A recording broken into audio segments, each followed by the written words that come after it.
Pada video spoiler kali ini kita akan kembali dilanjutkan dengan bentrokan antara Babang Tampan Xiaoyan bersama dengan pemuda yang berada di sana. Saat ini pemuda tersebut pun melihat Xiaoyan yang tetap tenang, sehingga dirinya tidak bisa menahan emosi yang berada di dalam hatinya.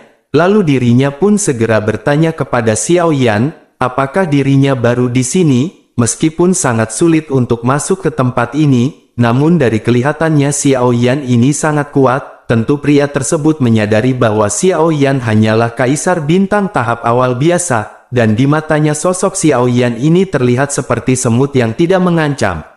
Sementara itu Babang Tampan Xiaoyan yang mendengar kata-kata pemuda tersebut ada sedikit ketidaknyamanan di mata Xiaoyan, namun pada saat ini Xiaoyan tidak merasakan takut sedikit pun melihat pemuda sombong tersebut, bahkan darah di tubuh Xiaoyan pun pada saat ini mulai mendidih. Apalagi Xiaoyan sudah tidak bertarung untuk waktu yang lama, sehingga pada saat ini hati Xiaoyan langsung memicu keinginan untuk bertempur. Seketika senyum aneh pun muncul dengan sudut mulut Xiaoyan ketika dirinya mengangguk. Tentu saja pria muda itu pun tertawa dan berkata, dirinya juga pernah menjadi sangat marah di masa-masa bintang satu awal. Oleh karena itu dirinya akan memperlihatkan Xiaoyan kekuatan jangka menengah dari seorang kaisar bintang satu. Seketika Xiaoyan pun tersenyum dan mengangkat bahu sebelum akhirnya merentangkan tangannya. Setelah itu Xiaoyan bertanya, sepertinya monumen ini mengatakan bahwa tempat ini dilarang untuk bertarung. Lalu pemuda itu pun melirik ke arah Xiaoyan dan berkata, bukan di sini tempatnya, melainkan mereka akan berpindah ke tempat ujian yang terletak di tanah kosong yang akan dijadikan warung Budayanti. Lalu pemuda itu pun segera bergegas dan memerintahkan Xiaoyan untuk ikut dengan dirinya, dan dapat dikatakan jika tubuh api Xiaoyan pada saat ini sebanding dengan tubuh seorang kaisar biasa. Lalu seketika Xiaoyan pun menyusul pemuda tersebut. Tentu saja pemuda itu pun melontarkan keterkejutan di matanya dan wajahnya seketika menjadi dingin. Lalu singkat cerita kedua belah pihak telah mendarat dan datang di tengah lapangan kompetisi. Lalu sebuah tekanan tiba-tiba datang dari langit sehingga udara di sekitarnya tampak terkuras dan membuat sulit bernafas. Pada saat ini keduanya pun telah bersiap di posisi masing-masing untuk saling bertempur. Sementara itu di sisi lain Xiong Yuan pun menemukan bahwa Xiaoyan tidak lagi bersamanya. Namun pada saat ini nafas Xiaoyan masih tidak dapat lepas dari pengejaran Xiong Yuan, sehingga Xiong Yuan pun seketika menyadari, jika Babang Tampan Xiaoyan saat ini berada di tempat ujian dan bertanya, bagaimana bisa Xiaoyan menuju ke tempat itu. Tentu saja saat ini Xiong Yuan takut akan kecelakaan yang terjadi kepada Xiaoyan. Dan hingga akhirnya dirinya pun segera terbang menuju ke tempat ujian tersebut.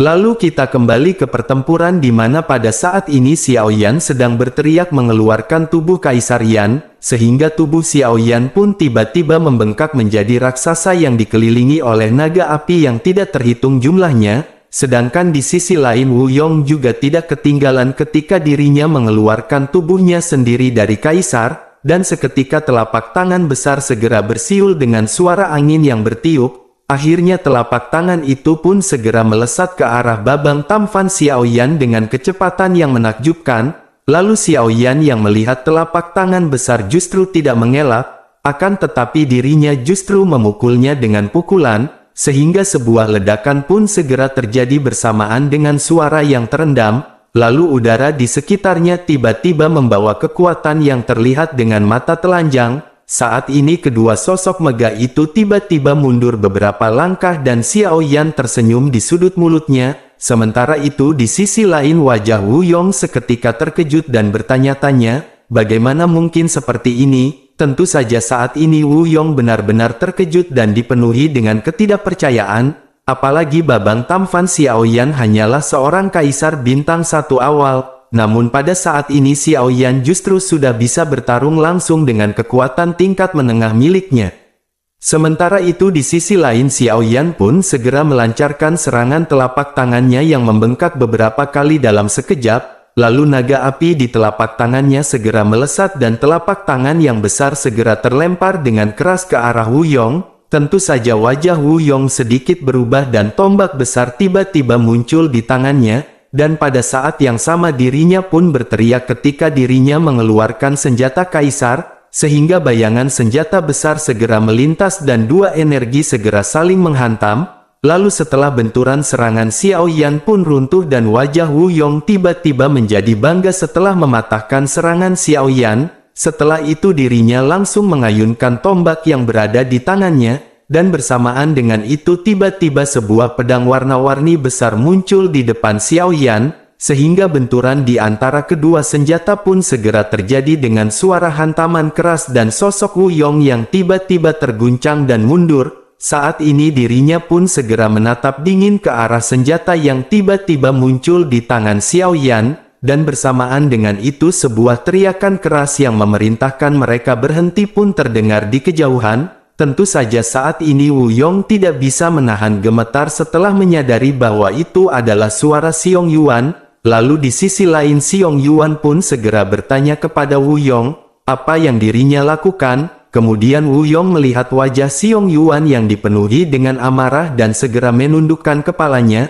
Tentu saja kekuatannya jika dibandingkan dengan Xiong Yuan masih sangat jauh dan dirinya takut untuk bergerak. Sedangkan di sisi lain Xiao Yan pun segera tersenyum sebelum akhirnya berkata kepada Xiong Yuan. Dirinya berkata, saudara ini baru saja memberikan pelajaran dan tidak menyakiti Xiao Yan. Oleh karena itu tolong jangan salahkan dirinya. Mendengar kata-kata Xiao Yan, Wu Yong pun tiba-tiba tersipu, karena dirinya tidak menyangka bahwa Xiao Yan akan memohon kepada Xiong Yuan demi dirinya. Sementara itu Xiong Yuan segera berkata kepada Xiao Yan tidak seharusnya berbicara dengan baik untuknya, karena dirinya sangat mengetahui dengan jelas tentang karakter dari orang ini. Setelah itu Xiong Yuan pun segera menetap ke arah Wu Yong yang menundukkan kepalanya. Lalu dirinya dengan marah bertanya, apakah Wu Yong tahu bahwa Xiao Yan ini berasal dari kelompok etnis Xiao? Tentu saja Wu Yong tiba-tiba terkejut dan merinding setelah mendengar kata-kata tersebut, karena bahkan leluhurnya saja tidak akan berani menyinggung orang-orang dari Xiao, dan jika Xiao Yan benar-benar menyalahkannya maka dirinya khawatir, bahkan Kaisar Ming tidak akan dapat menahannya. Lalu melihat Wu Yong yang terdiam Xiong Yuan segera berkata, untung saja kakak Xiao Yan tidak menyalahkannya, karena jika tidak maka Wu Yong tidak akan bisa berdiri di sini dan berbicara dengan Xiong Yuan. Namun meskipun begitu Wu Yong harus tetap dihukum dan pergi ke Yaogi lalu dihukum selama 1 tahun. Menanggapi hal itu Wu Yong pun tidak berani berbicara dan hanya bisa mengangguk pelan. Sementara itu Babang Tamfan Xiao Yan menggelengkan kepalanya dan berkata, kakak Xiong Yuan bisa melupakan permasalahan ini, oleh karena itu kakak Xiong Yuan tidak perlu menghukum kakak ini. Lalu Xiong Yuan pun melirik Wu Yong yang menarik kepalanya dan menghela nafas sebelum akhirnya membiarkan Wu Yong pergi sendiri. Tentu saja Xiong Yuan tidak menyangka bahwa hal ini akan terjadi setelah dirinya pergi sebentar, karena jika Xiao Yan pada saat ini terluka, maka bagaimana dirinya bisa menjelaskannya kepada Kaisar Xiao? Kemudian Xiong Yuan pun segera bertanya, apakah kakak Xiao Yan baik-baik saja, dan karena ini adalah tempat ujian maka dirinya akan membawa kakak Xiao Yan ke istana Doji dan ruang promosi. Tentu saja pada kali ini dirinya tidak berani meninggalkan Xiao Yan pergi sendirian, apalagi banyak orang-orang yang sombong di lembah ini, dan ditambah lagi dengan nafas awal Kaisar Xiao Yan. Maka secara alami hal itu pasti akan menyebabkan banyak permasalahan. Lalu singkat cerita mereka pun pergi ke tempat-tempat indah yang berada di lembah hingga akhirnya hari pun telah larut malam, dan ini adalah hari pertama Xiao Yan datang di benua Kaisar. Bahkan hari ini juga memberi kerinduan lain yang tidak Xiao Yan miliki bertahun-tahun, yaitu untuk meningkatkan kekuatannya sesegera mungkin. Lalu di sebuah ruangan Xiao Yan pun berbaring dengan pikirannya yang mengawang-awang, dan di tengah pemikiran tersebut Xiao Yan pun mendengar suara yang menanyakan apa yang Xiao Yan pikirkan. Lalu suara ini pun membuat Xiao Yan terkejut dan seketika dirinya menyadari, jika bukankah ini adalah suara dari Xiong Yuan. Tentu saja Xiao Yan pun menghela nafas dan berkata, apalagi yang bisa dirinya pikirkan. Tentu saja pada saat ini Xiao Yan rindu rumahnya dan para jandanya.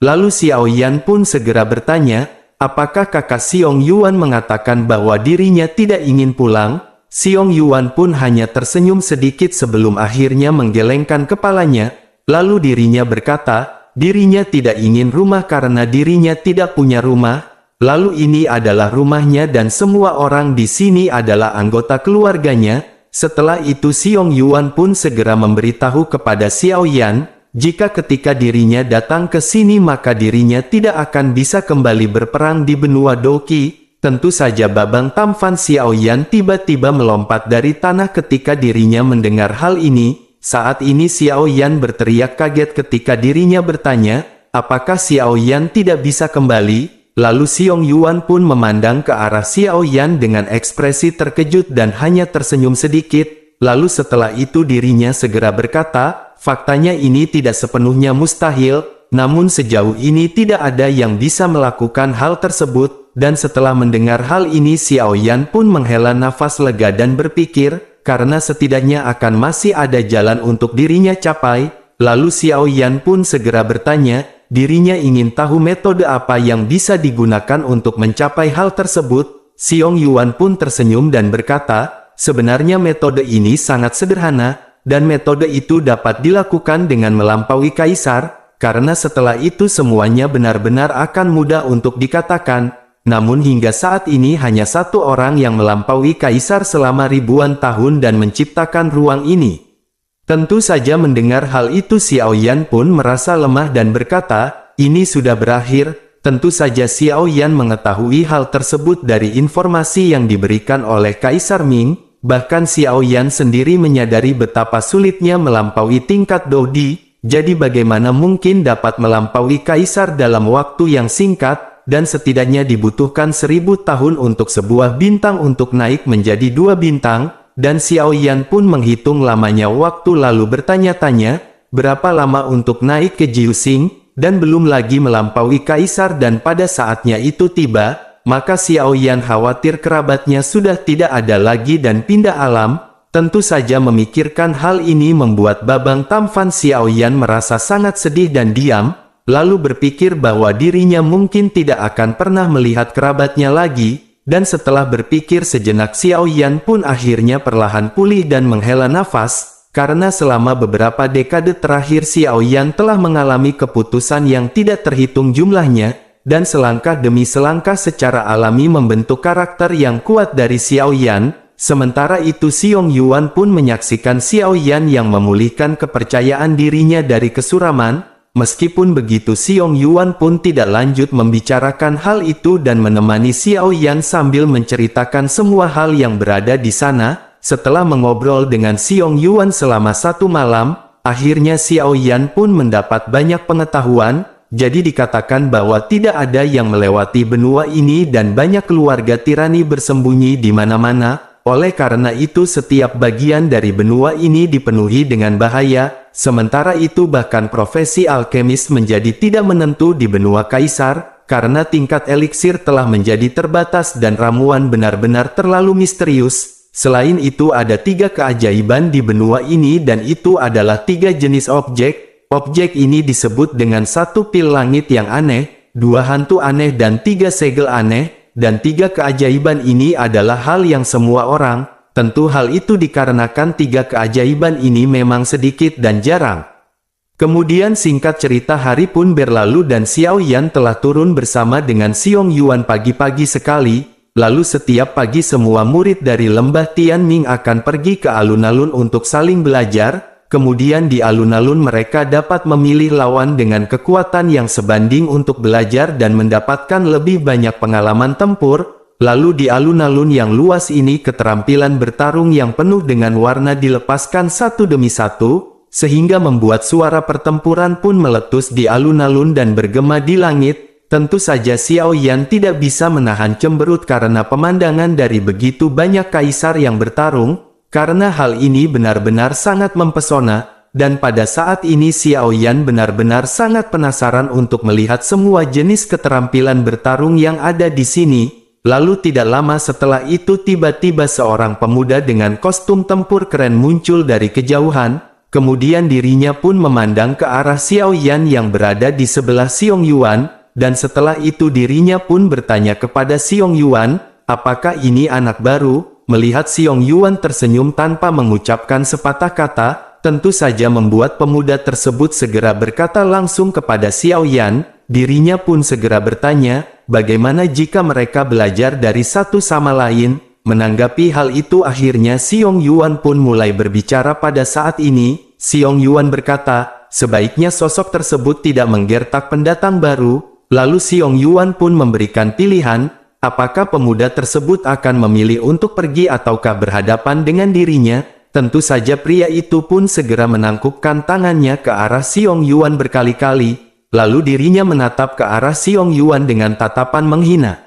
Sementara itu di sisi lain Xiao Yan pun tersenyum sebelum akhirnya mulai berbicara. Xiao Yan berkata, saudara Xiong Yuan tidak perlu menghalangi, karena saudara ini mengundang Xiao Yan maka Xiao Yan akan melawannya. Melihat Xiao Yan yang tidak keberatan akhirnya Xiong Yuan pun tidak mampu berbuat apa-apa. Namun dirinya pun segera memberitahu Xiao Yan bahwa orang itu bernama Mun Feng. Kemudian Xiao Yan pun mengangguk dan menangkupkan tangannya ketika dirinya meminta bimbingan dari saudara Mu Feng. Sedangkan Mun Feng pun mengangkat kepalanya dan tersenyum riang ke arah Xiao Yan. Lalu saat ini keduanya pun segera bersiap untuk memulai pertempuran. Dan setelah itu Mun Feng pun berteriak dengan keras. Lalu tubuhnya seperti hantu yang tenggelam di udara. Sementara itu Xiao Yan berdiri diam dan menyebarkan kekuatan jiwanya. Saat ini Xiao Yan menyadari jika Mu Feng ini seperti Wu Yong yang juga berada di Kaisar Bintang Tengah. Namun jika dilihat dari auranya dirinya tampaknya sedikit lebih kuat jika dibandingkan dengan Wu Yong. Lalu sebuah suasana megah pun menyapu dari lapangan dan semangat juang merah muda menyelimuti tubuh Mun Feng. Dan tekanan yang tidak terlihat membuat beberapa orang yang lebih lemah merasa sulit bernafas. Kemudian mata Xiao Yan pun menyipit dan dirinya bisa merasakan nafas agung Mun Feng menyebar seperti danau yang luas, sehingga Xiao Yan pun bergumam, apakah ini nafas seorang kaisar bintang di periode tengah? Merasakan tekanan yang luar biasa di lapangan, tentu saja membuat ekspresi banyak orang di sekitar wilayah ini sedikit berubah, dan pada saat ini mata mereka benar-benar dipenuhi dengan ketakutan, karena kekuatan ini yang berada di satu bintang pertengahan bahkan dapat dianggap sebagai orang yang paling kuat di lembah Ming, dan tidak lama angin tinju tajam dengan kekuatan yang kuat bergegas ke wajah Xiao Yan, namun tepat ketika masih 5 cm tiba-tiba sosok Xiao Yan pun menghilang, dan melihat kecepatan ini ekspresi Mun Feng pun sedikit terkejut, sehingga dirinya segera tahu bahwa Xiao Yan sepertinya tidak mudah dihadapi seperti yang terlihat di permukaan. Sementara itu di sisi lain sosok Xiao Yan pun muncul di area yang tidak jauh dari tempat Mun Feng. Lalu pada detik berikutnya Xiao Yan pun melesat mengayunkan tinjunya yang mengandung kekuatan besar ke arah Mun Feng. Dan bersamaan dengan itu Mun Feng yang memiliki jiwa pertarungan yang sangat kuat pun segera bergerak. Kemudian dirinya pun segera membentuk tubuh energi berwarna hitam di udara, dan dengan segera setelah itu dua energi pun saling menghantam keras di langit, dan dalam pertukaran awal ini Xiao Yan sepertinya dirugikan dan dirinya sedikit terkejut oleh kekuatan pihak lawan, sedangkan Xiong Yuan di kejauhan melihat kegelisahan dan baru saja dirinya akan bergegas maju untuk menghentikan pertempuran. Justru Babang Tamfan Xiao Yan pun tersenyum dan menahan Xiong Yuan untuk menghentikan pertempuran. Kemudian Xiao Yan pun segera berkata, pertempuran baru saja dimulai, lalu dirinya juga sudah lama tidak merasakan hal yang seperti ini, dan kakak Xiong Yuan tidak perlu khawatir karena wajar saja terluka dalam sebuah pertempuran. Sementara itu di sisi lain Mun Feng pun terdiam karena dirinya belum pernah melihat orang yang tangguh seperti ini. Sehingga dengan segera dirinya pun mengerti, jika Xiao Yan sebenarnya belum menggunakan semua kekuatannya. Sementara itu Xiao Yan tersenyum sebelum akhirnya kelompok api cemerlang yang tidak terhitung jumlahnya segera melonjak dari tubuh Xiao Yan. Melihat pemandangan aneh ini semua orang di sekitarnya pun dibuat kagum, karena di benua ini hanya alkemis yang memiliki kemampuan untuk memadatkan api asli. Dan hal ini membuat para murid yang menyaksikan pertempuran di alun-alun sangat terkejut. Tentu mereka bahkan tidak mengetahui bahwa api ini adalah api abadi yang menyebar di benua, sehingga mereka pun bertanya-tanya, apakah sosok Xiao Yan ini adalah seorang alkemis? Tentu saja keberadaan dari seorang alkemis masih sangat langka di benua ini, selain itu status dari masing-masing alkemis juga sangat menonjol dan tidak ada yang mau memprovokasi seorang alkemis. Sementara itu sejak Xiao Yan memperoleh warisan dari Kaisar Dewa Kuno Toshi, akhirnya sekarang teratai api tidak perlu dibakar, meskipun Xiao Yan sangat tidak ingin mengungkapkan bahwa dirinya memiliki api yang berbeda, namun sulit untuk mengalahkan Mun Feng jika dirinya tidak menggunakan api yang berbeda. Sedangkan di sisi lain Mun Feng juga merasa bahwa kekuatan Xiao Yan telah berubah secara drastis dalam sekejap, sehingga pada saat ini Mun Feng benar-benar tidak berani mengabaikan kekuatan Xiao Yan, lalu akhirnya Mun Feng pun mengeluarkan teknik kekuatan melawan Kaisar, dan ini adalah teknik pembunuh Mun Feng sehingga seketika tubuh Mun Feng pun perlahan muncul menjadi emas pucat dan kekuatannya melonjak. Sementara itu Xiao Yan yang sudah menjadi tugu api di udara juga menggunakan tubuh kaisarnya dan bentrokan keras segera terjadi. Lalu suara yang memekakkan telinga segera bergema di lembah Tianming dengan awan jamur besar yang naik. Lalu gelombang energi berputar-putar dan asap tebal menutupi sosok Xiao Yan dan Mun Feng.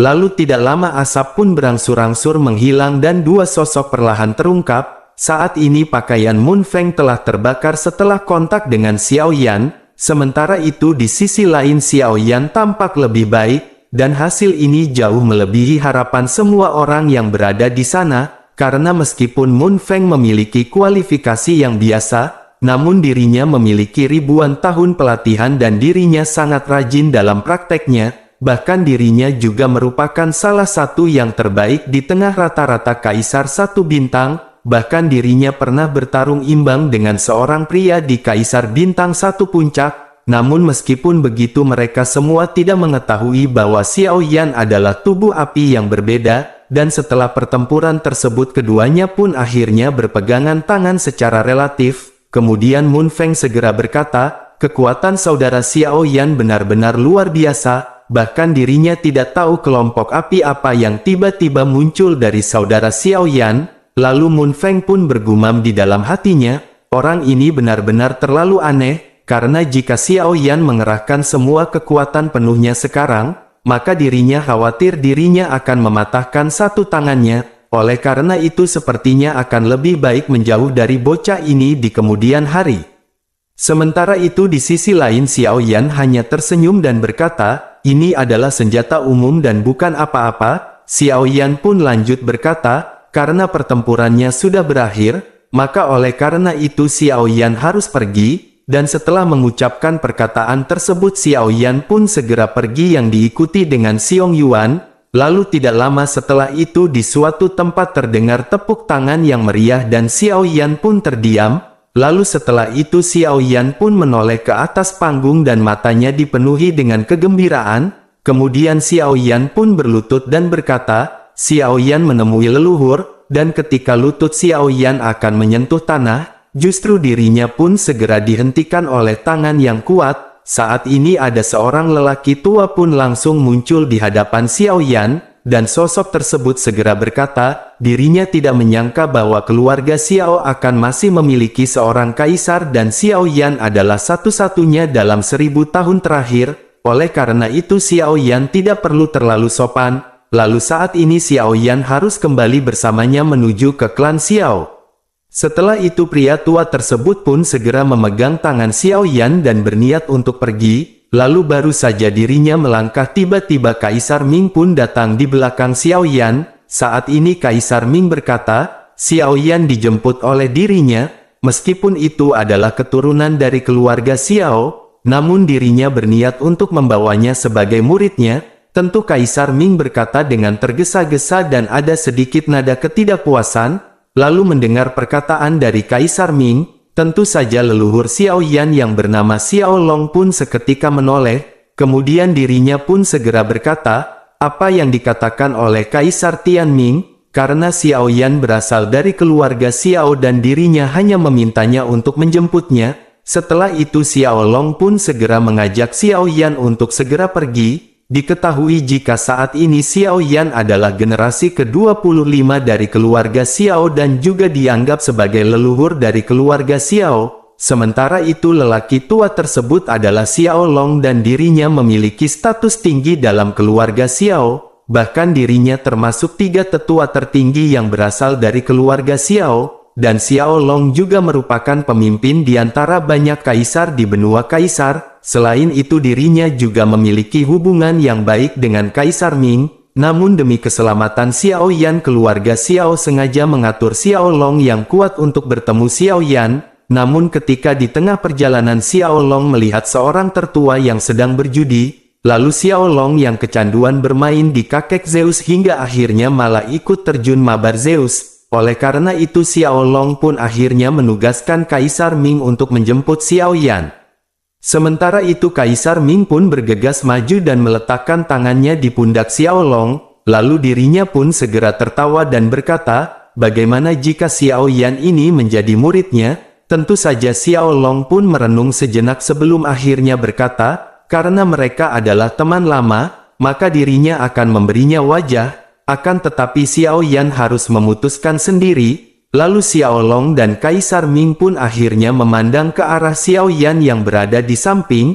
Tentu saja Xiao Yan pun seketika memandang ke arah Kaisar Ming dan Xiao Long yang menatapnya. Dan ketika Xiao Yan melihat bahwa Xiao Long tidak bersikeras menahannya, maka Xiao Yan pun segera berkata kepada Kaisar Ming. Xiao Yan berkata, karena Kaisar Ming bersikeras maka Xiao Yan akan berterima kasih kepada Kaisar Ming. Tentu saja Xiao Yan ingat ketika dirinya pertama kali berada di sini, dan jika bukan karena Kaisar Ming maka dirinya tidak tahu harus pergi kemana. Oleh karena itu Xiao Yan pun langsung setuju dengan tawaran dari Kaisar Ming. Tentu saja Kaisar Ming yang senang pun segera berkata, jika begitu permasalahannya maka Xiao Yan akan menjadi murid Tian Ming. Tentu saja saat ini Kaisar Ming benar-benar merasa lega karena sekarang Xiao Yan telah menjadi murid dari Tian Ming, bahkan dirinya juga seorang anggota dari keluarga Xiao, sehingga dalam semua aspek pada saat ini Tian Ming telah mendapatkan banyak hasil. Oleh karena itu Kaisar Ming pun mengangguk sambil tersenyum.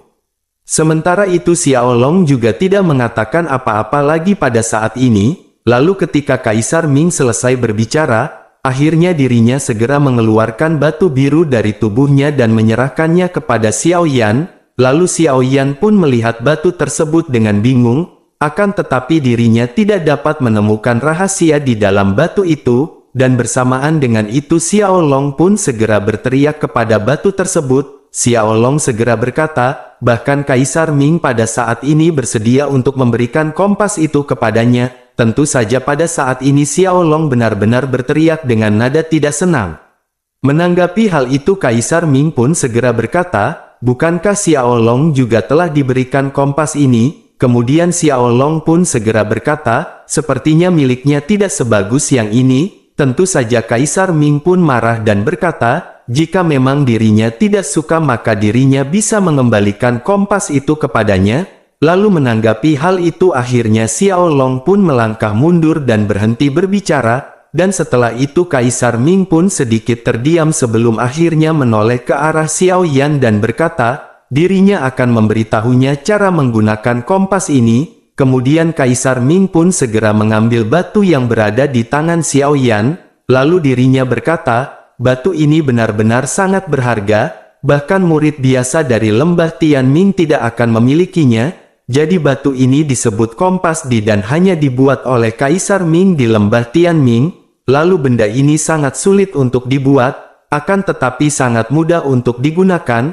Lalu tidak lama setelah itu sebuah lubang cacing kecil muncul akan tetapi tidak sebanding dengan lubang cacing asli. Dan saat Xiao Yan mentransfer kekuatan spiritual Xiao Yan ke dalam kompas, akhirnya ada sebuah gugusan cahaya akan segera muncul. Dan hal itu akan memberitahu di mana Xiao Yan berada saat ini. Lalu selama Xiao Yan tidak berada di tempat khusus, maka Xiao Yan dapat berteleportasi dalam sekejap. Tentu saja Xiao Yan pun seketika terkejut setelah melihat hal tersebut. Kemudian Xiao Yan berkata, benda ini benda yang sangat bagus. Bahkan Xiao Yan tidak menyangka ada begitu banyak hal aneh di benua kaisar ini. Dan setelah sedikit penjelasan Xiao Yan pun dengan hati-hati memasukkan kekuatan spiritualnya ke dalam kompas. lalu kelompok cahaya biru segera terurai dan posisi Xiao Yan dicatat dalam kelompok cahaya.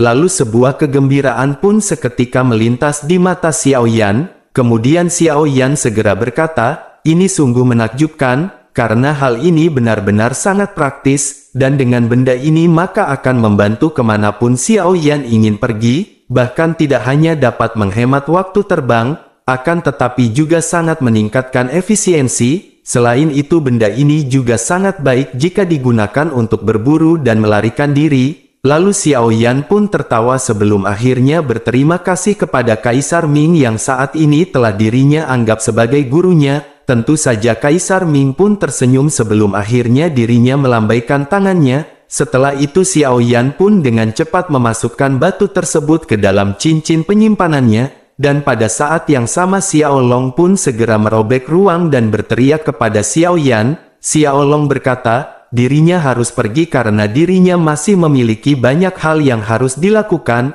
dan salah satunya adalah tugas dari makhluk yang sangat berbahaya, yakni Budayanti yang akan membuka warung di alam ini, sehingga dirinya harus segera membantunya, karena jika tidak, maka alam ini akan dihancurkan olehnya hanya dengan mengedipkan mata saja.